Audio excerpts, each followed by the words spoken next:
it got awkward for the writer, for the showrunner, because she felt like it was registering as a 50 Cent show instead of her show. And that turned into, it got weird with her behaviors and the things that was going on behind the scenes with her. And then it also was friction between her and Amari, because he was feeling like he was the lead and the star of the show. So she was having a problem with anybody who was leading the show because she felt like it was her show, like it was hers. And it was a show rightfully as a writer. I want to go viral this morning, so Curtis, I ain't finished with you. I saw you making excuses of why you was kicked off the shows, blamed it on the black woman. She's the creator, she wrote it. It's her show. Ghost was her show, Kanan was her show. She gave you 3,500 an episode. Just to do little posts and all that. Be loyal to the black woman the way you are to Eminem. Those G-Unit sneakers gonna be in Costco, baby. I like the Lloyd Banks ones better than all the other ones. Them other ain't even got no sneakers. But 50, give Lloyd Banks his own high top sneakers. And since the Shreveport shit ain't happening no more, you know what I'm saying? You can focus on the sneakers. You ever seen a rich one start the fight? When you doing well off, don't start the fight. Never. He did. He's having a good time. He's partying. They got bottles. Right? And then start the fight is not doing as well. Only just 3 is the picture. You got rich, you got tough, and they easily become collateral damage. This 50 Cent and Rick Ross situation just found a whole new lane, and this time, Eminem and Tupac got pulled right into the middle of it. What started as the usual back and forth over album sales and who's really winning turned bigger after 50 dropped a surprise announcement about new music. But Rick Ross heard the announcement and saw a completely different opportunity. Instead of debating whether the song might actually be fire, Rose went straight at 50 and questioned bringing Tupac into a new record decades after his death. Then he threw Eminem's name into the shot too, and that's where things got more personal. Do you want to do a new one? Do we have a new album? I got some music that I'm working on. You do? I did something currently, me, Eminem, and Tupac. Yeah. What? I mean, we're confused about the like, is it Tupac of it. Only posthumous? just, Like, what are you doing? AI? It's his estate.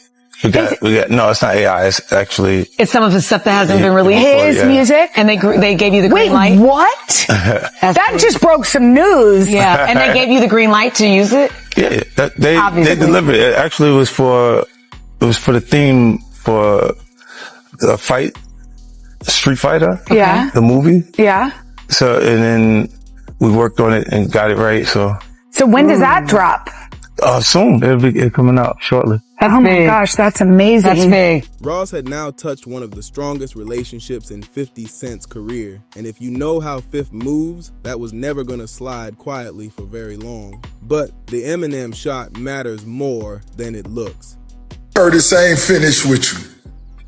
I saw you making excuses of why you was kicked off the shows, blamed it on the black woman. She's the creator, she wrote it. It's her show. Ghost was her show, Kanan was her show. She gave you 3,500 an episode. Just to do little posts and all that. Be loyal to the black woman the way you are to Eminem. She gave you an opportunity. But I heard you say you finna release new music with Eminem and Tupac.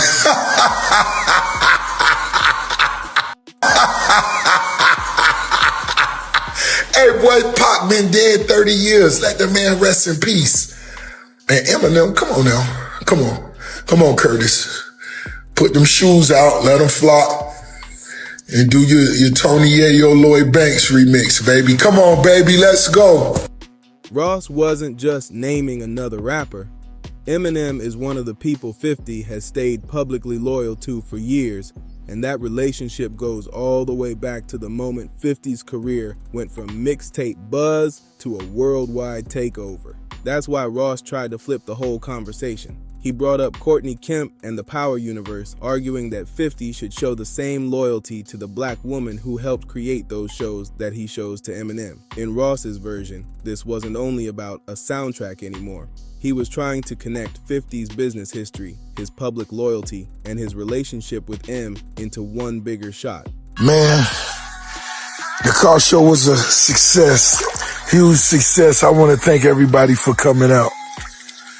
Everybody who bought a ticket, who could imagine 5 years began as a dream.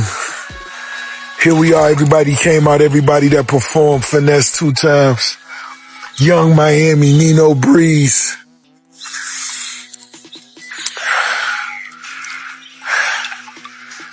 Man, I'm finna relax for a second before this finals games. And once again, man, thank you. All my partners, Wingstop, Real Edition, Mario Montoya, Abby and Co.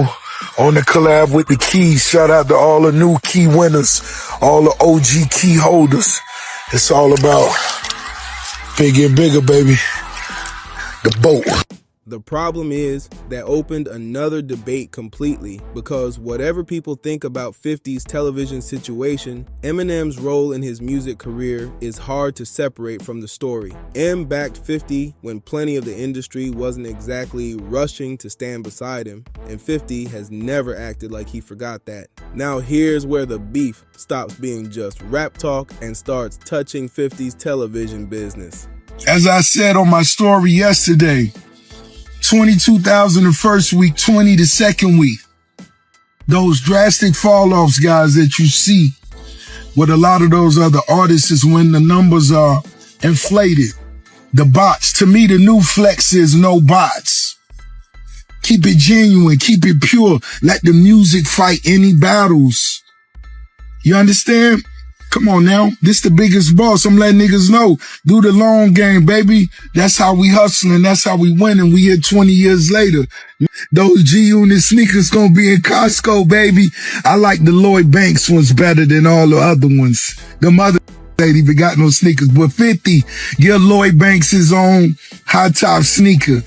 And Sister Shreveport ain't happening no more. You know what I'm saying? You can focus on the sneakers. Ross brought up Courtney Kemp because 50 had recently explained why things got tense behind the scenes during the Power era. According to 50, Power became so connected to his name, his music, and his image that the public started treating it like a 50 Cent show. But I heard you say you finna release new music with Eminem and Tupac. Hey, boy, Pac been dead 30 years. Let the man rest in peace. And Eminem, come on now. Come on, Curtis. But Courtney Kemp was the creator and writer. So, from his perspective, that success also created friction over who was getting the credit and who really controlled the direction of the series. 50 even said there were creative disagreements involving Omari Hardwick's character, Ghost. He claimed Kemp originally wanted Ghost gone much earlier, while he pushed back because he believed the character still had too much value to the story. Whether everybody agrees with Fifth's version or not, his point was that the tension came from business, creative control, and competing visions. That distinction is important before judging what Ross said next. Ross took that explanation and flipped it completely. Love to share game with the young hustlers. I'm a boss, keeping it true to the culture. If I wanted to sell 250 the first week, you think Rose couldn't have played that game? Them play to sell $250,000 the first week? That shit cheap. Them y'all be talking about can't even show you a motherfucking palm tree in their front yard. This $100 million house. He accused 50 of blaming a black woman for problems behind the scenes, then used Eminem as the comparison point. That was a sharp move, because now Ross wasn't only clowning a soundtrack, he was questioning who 50 chooses to defend and who he stays loyal to. And once Ross framed it that way, the argument got way bigger than one Tupac verse. Now people were debating power, Courtney Kemp, Eminem, loyalty, and whether Ross was reaching for a new angle just to keep pressure on Fifth. And this is where Ross may have picked the hardest person possible to use against 50, because Fifth, being loyal to Eminem, isn't some random friendship he started showing off yesterday. That bond goes all the way back to the moment 50 was trying to break through, while major parts of the industry wanted nothing to do with him. Killing Kanan when it came time, it was one of those things where, look, at some points, when people have success for the first time in their career, sometimes they need it to be all as, right? So the difficult thing is, if they have their success for the first time and it's a 50 Cent show, it is a 50 Cent show. Like, publicly, people look at it like it's presented by 50 Cent. It's 50 Cent. The story is from Southside Jamaica, Queens. Everything is 50 Cent tied to the show. The music that's playing is 50 Cent. It got awkward for the writer, for the showrunner, because she felt like it was registering as a 50 Cent show instead of her show. And that turned into, it got weird with her behaviors and the things that was going on behind the scenes with her. And then it also was friction between her and Amari, because he was feeling like he was the lead and the star of the show. So she was having a problem with anybody who was leading the show, because she felt like it was her show, like it was hers.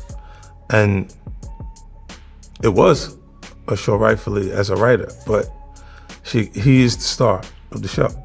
Omari would have died, Ghost Must Die, he would have died where Kanan died, that much earlier. She planned to kill Omari's character off right there. And I'm like, nah. Go viral this morning, so Curtis, I ain't finished with you. I saw you making excuses of why you was kicked off the shows, blamed it on the black woman. She's the creator, she wrote it. It's her show. Ghost was her show, Kanan was her show. She gave you $3,500 an episode. Just to do little posts and all that. Be loyal to the black woman the way you are to Eminem. She gave you an opportunity. But I heard you say you finna release new music with Eminem and Tupac. Hey, boy, Pac been dead 30 years. Let the man rest in peace. And Eminem, come on now. Come on, Curtis. Put them shoes out, let them flop, and do your Tony Yayo Lloyd Banks remix, baby. Come on, baby, let's go. 50 already had the mixtapes buzzing and New York paying attention, but Eminem and Dr. Dre helped turn that momentum into something global. M heard what 50 was doing, believed in him, and opened a door that completely changed his career. Fifth has spoken about that history plenty of times, so when Ross says, "Be loyal to the black woman the way you are to Eminem," he's stepping into a relationship with more than 20 years behind it. And that loyalty hasn't only gone one way either.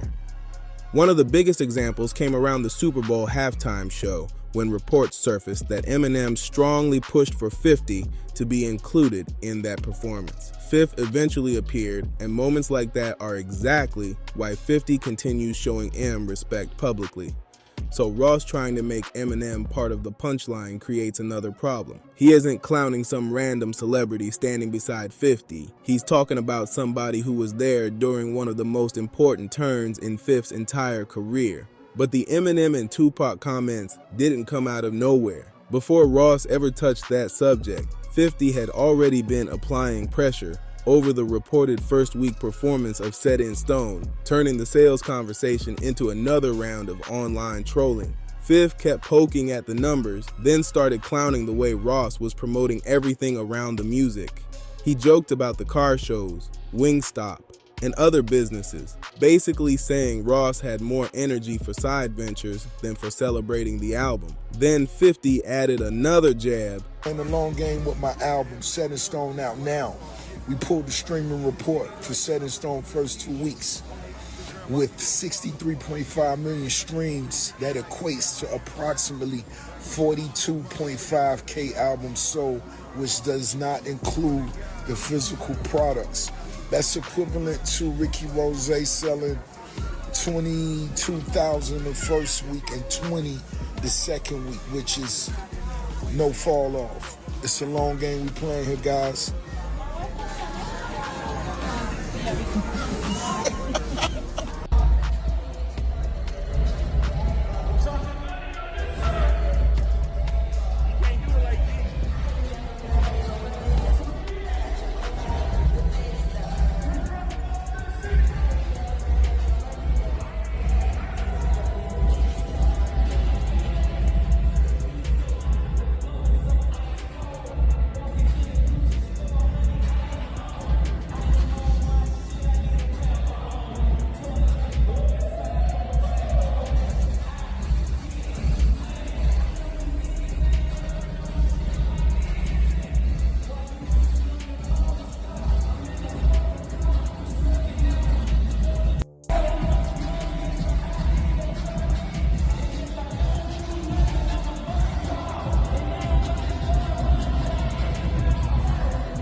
real. That was terrible. Nobody in this room from New York City will eat that. Even on Rikers, they get a little more creative than this. I gotta smoke an ounce of weed to really, really enjoy it.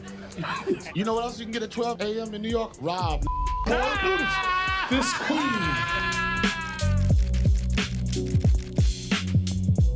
Pointing out that Ross had a stacked feature list and still didn't get the kind of first week reaction people expected. Ross answered from a completely different angle. Instead of chasing 50's numbers game, he argued that real success is about lasting power, not one flashy week. He also pushed the no bots message, suggesting that steady numbers mean more to him than a huge opening followed by a crazy drop. In Ross's eyes, staying relevant for 20 years is the bigger flex. And once Ross questioned the Tupac record, 50 didn't stay on music for long. That's what makes his trolling different. Fifth rarely answers the exact insult and leaves it there. He usually jumps to a completely different part of somebody's image and starts picking at that instead. This time, Rick Ross, showing off his massive property, gave him the opening. Ross was talking big about the mansion and the lifestyle around it, but 50 jumped online and mocked the whole flex, even suggesting the property was being used like an Airbnb. His message was simple. Ross keeps selling this larger-than-life boss image, and Fifth wants people questioning how much of it is really what it looks like. It got awkward for the writer, for the showrunner, because she felt like it was registering as a 50 Cent show instead of her show. And that turned into, it got weird with her behaviors and the things that was going on behind the scenes with her. And then it also was friction between her and Omari, because he was feeling like he was the lead and the star of the show. So she was having a problem with anybody who was leading the show because she felt like it was her show, like it was hers. And it was a show rightfully as a writer, but he is the star of the show. Omari would have died, Ghost Must Die, he would have died where Kanan died, that much earlier. She planned to kill Omari's character off right there. And I'm like, nah. I could feel how the general public was feeling about it, and I knew that was not the right decision. And I was saying, well, she said, well then, if he doesn't die, something has to happen, something big has to happen. And I'm like, me? Like, kill my character? Like, I got other shit to do. I could go be 50 Cent and then I don't have to be here anymore. Like, look, I took a pay cut to be there the entire time that I was on that show. Like, that, I was being paid in the very beginning $17,000 per episode, while executive producing the show, being the music supervisor pretty much, for then doing the theme song and all the promotion and publicity. It wasn't until the third season that they would accept the show on Good Morning America without me being there. I was technically the star of Power until I introduced everybody to it, and then Omari Hardwick turned into the star of Power. Do you agree with them killing Ghost? I wouldn't have killed them. The shit could still been running if it was right now. It just was creatively a decision that she made because she was not feeling them no more. It turned into almost hatred to him. And just so everybody knows, I am now working at Netflix and developing new shows, and it was time. It was time for me to move on and do something else. I've said this in interviews before, but I'm happy to explain it again. The job of putting 3 shows on the air at once during COVID was just air traffic control. It was just like budget talks and like, are we gonna build a set? How are we gonna do COVID? It wasn't writing. It wasn't writing, it wasn't creating, it was all this like pressure, and I didn't want to do it anymore. I have to be honest with you, I didn't want to do that part. I just want to make stuff up. I'm a writer. I love you guys, and I love coming up with things, and putting them all on was like, you know what, at some point you do have to think about self-care. And now that I'm at Netflix, I get to come. That's been the pattern through this whole exchange. Ross questions 50's music, Fifth attacks the business. Ross jokes about the sneakers, Fifth brings up album sales. Ross takes a shot at Eminem and Tupac, and suddenly 50 is clowning a mansion. It turns the beef into a moving target. Before Ross can fully control one conversation, Fifth creates another one, and now people aren't only debating the Street Fighter song anymore. They're arguing about money, image, ownership, and who's really selling the bigger illusion. But underneath all the trolling, Ross actually raised a question that had fans split down the middle. Should unreleased Tupac vocals still be used on brand new records more than 3 decades after his passing, even when the estate gives the green light? But the other side understands what Ross is saying. Some fans feel Tupac's legacy is already complete, and every unreleased verse doesn't automatically need to become part of a modern collaboration. To them, there's a difference between preserving old recordings and constantly bringing an artist back into conversations they never personally chose to be part of. That's why Ross's shot hit a nerve beyond the usual 50 Cent beef. Even people who think Ross is trolling too hard can still understand the question he's raising about posthumous music. And that might be the biggest problem for Rick Ross in this whole situation. Every time he tries to add another layer to the beef, he gives 50 Cent another angle to attack. What started with album numbers suddenly turned into sneakers, businesses, mansions, power, Courtney Kemp, Eminem, and now Tupac's legacy. At some point, that can start working against Ross, because instead of keeping the pressure focused on one strong argument, the conversation keeps getting wider, and 50 thrives in that kind of chaos. He doesn't need to prove every single point. He just needs one funny post, one embarrassing angle, or one detail that gets people talking, and suddenly the whole internet is discussing his response instead. That's why this feud keeps surviving after all these years. Neither man really needs the other for attention, but both know exactly how to turn one comment into another viral moment. Ross fires first, 50 changes the subject, Ross answers again, and before anybody knows it, 5 completely different debates are happening at once. So now the question is bigger than who had the better joke. Did Rick Ross go too far by dragging Eminem, Tupac, Courtney Kemp, and Loyalty into his attack on 50? Or is Fifth doing what Fifth always does and turning every criticism into another trolling campaign? Drop your take in the comments. And if you rock with Dripzine, hit that like button, subscribe, and turn on notifications for more hip-hop news, drama, and breakdowns. Peace. Big boys building tall, baby. You hear it. You hear it. And as a boss, you got to remain on site. You feel me? Make sure y'all downloading that Set in Stone. Amazing body of work. Top shelf production, wordplay. The experience is priceless. And all my fans, much love, baby. Let's do it.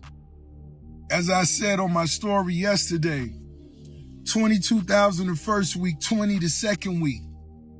Those drastic fall-offs, guys, that you see with a lot of those other artists is when the numbers are inflated. The bots. To me, the new flex is no bots. Keep it genuine. Keep it pure. Let the music fight any battles. You understand? Come on now. This the biggest boss. I'm letting you know. Do the long game, baby. That's how we hustling. That's how we winning. We here 20 years later. You know what I'm saying? Those G-Unit sneakers gonna be in Costco, baby. I like the Lloyd Banks ones better than all the other ones. Them other niggas ain't even got no sneakers. But 50, give Lloyd Banks his own high top sneaker. And since the Shreveport shit ain't happening no more, you know what I'm saying? You can focus on the sneakers. And for example, if those numbers not inflated, why can't these same people with all these followers sell other products outside of the music? Why their sneakers can't sell? Why their alcohol can't sell? Why this can't sell? If you genuinely gotten a gazillion people that could do this with your music the first week, why everything else you do outside of music is unsuccessful? Now, the new flex is no bots. When you the boat, that's what Ricky Rose is. You know what I'm saying? You feel me? Be sure to like, comment, and subscribe. For the hustlers, the 1%ers and the potential 1%ers. We all know it's a long way to the top. And I will see you there. We up one. Let's keep grinding. It's set in stone. You feel me? Now, what's your favorite 3 songs on Set in Stone? 305, we in Mr. Jones tonight. And if Ricky Rose and Mr. Jones, that mean the Empire and Mr. Jones. That means South Beach Brewing, Mr. Jones, Luke Belair, Original Bamboo. And when I say the Empire, I mean the Empire. We still celebrating my latest body of work set in stone. Listen to that right now. It's causing so many motherfucking discussions because they say, Ricky Rose, I done broke the rule book. They saying the counting system broke, and they saying I broke it. And what's most important to me is the music that I deliver to the streets. You know what I'm saying? Over the next year, it's gonna be told who released the best album and the best body of work. But to me, that's what's most important. You feel me? Salute to all the winners. And for the ones that's really following the campaign, set in stone, when you see me post to international parties, you know I'm taking my directors with me so we could film in Marbella, Spain. We could film in Monaco. We could film in Dubai. We could film in Kosovo. Different visuals. And keep this shit exciting. Keep this shit fly. Keep this shit luxury. When that's what the goal is.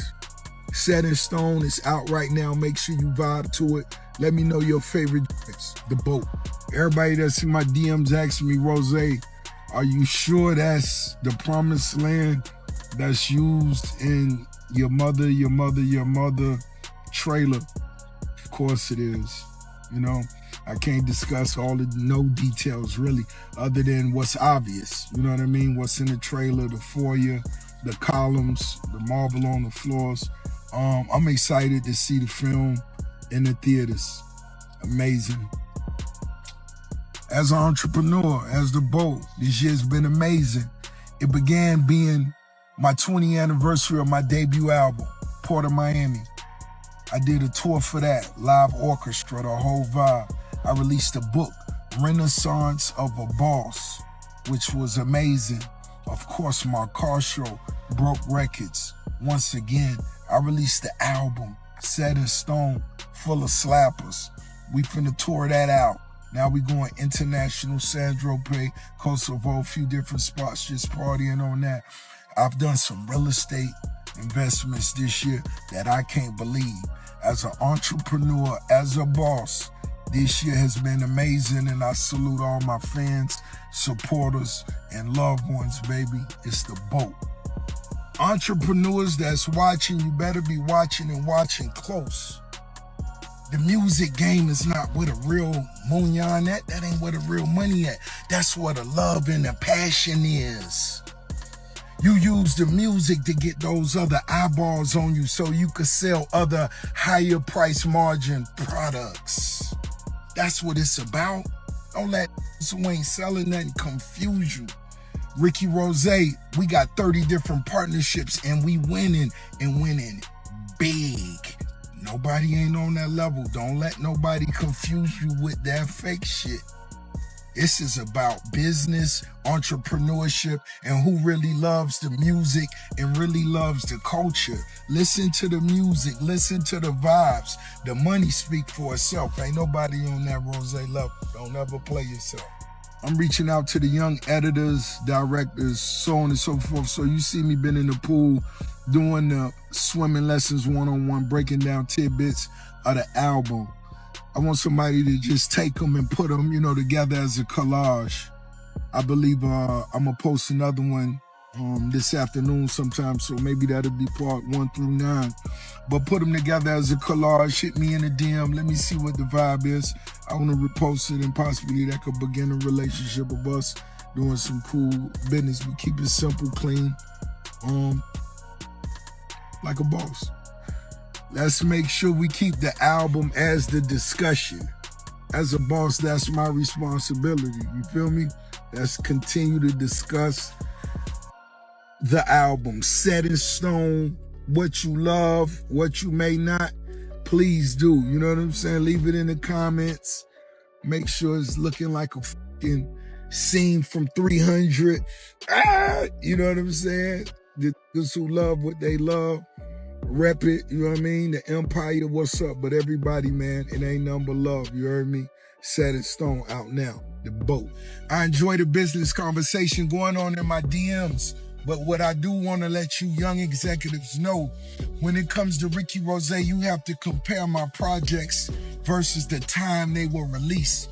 In 2006, 2007, 2010, this is a different business from now. And just like back then, I understood numbers were a way to measure success, but to Ricky Rose, it was not the only way to measure what my success would ever become. And I think as artists, one thing that you do have the ability to control is making sure you target and satisfy your fan base.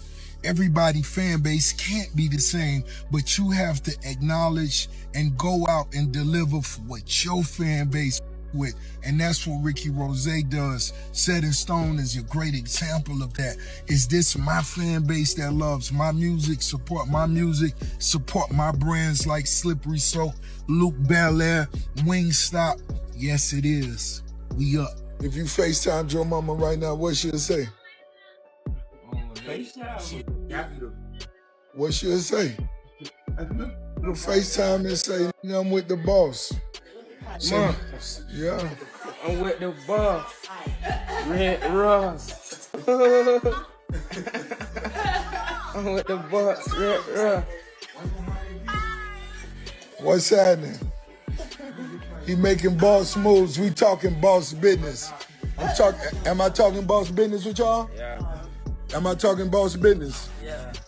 Was it a win for you? Yeah. All right.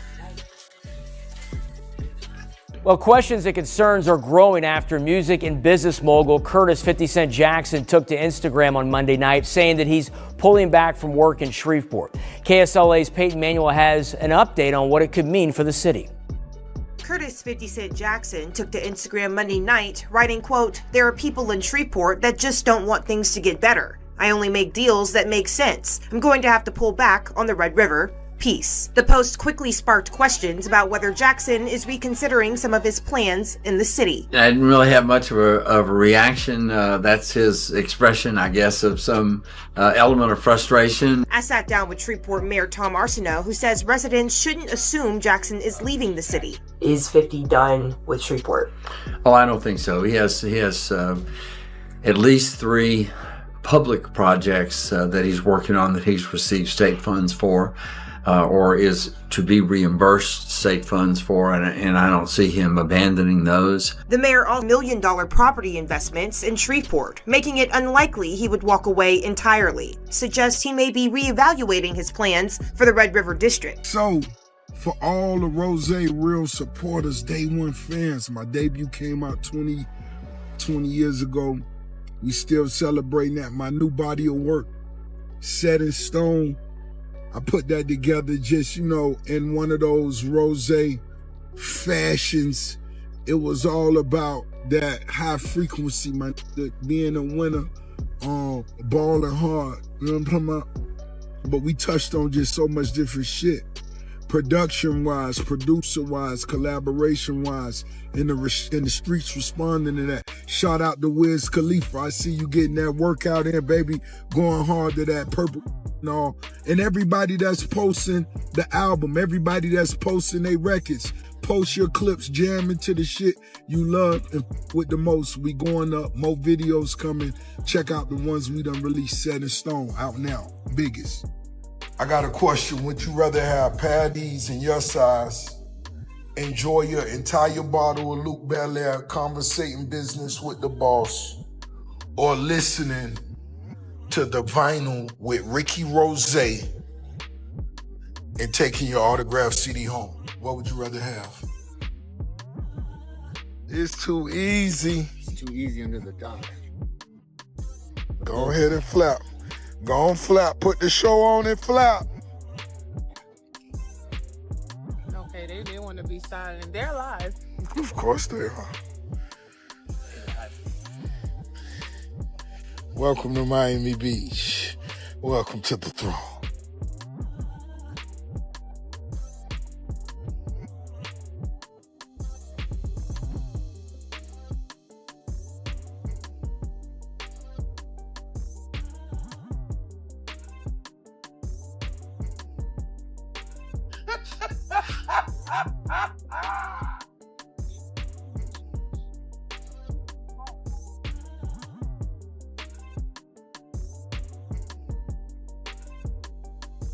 All right, y'all, we getting in our steps because it's necessary.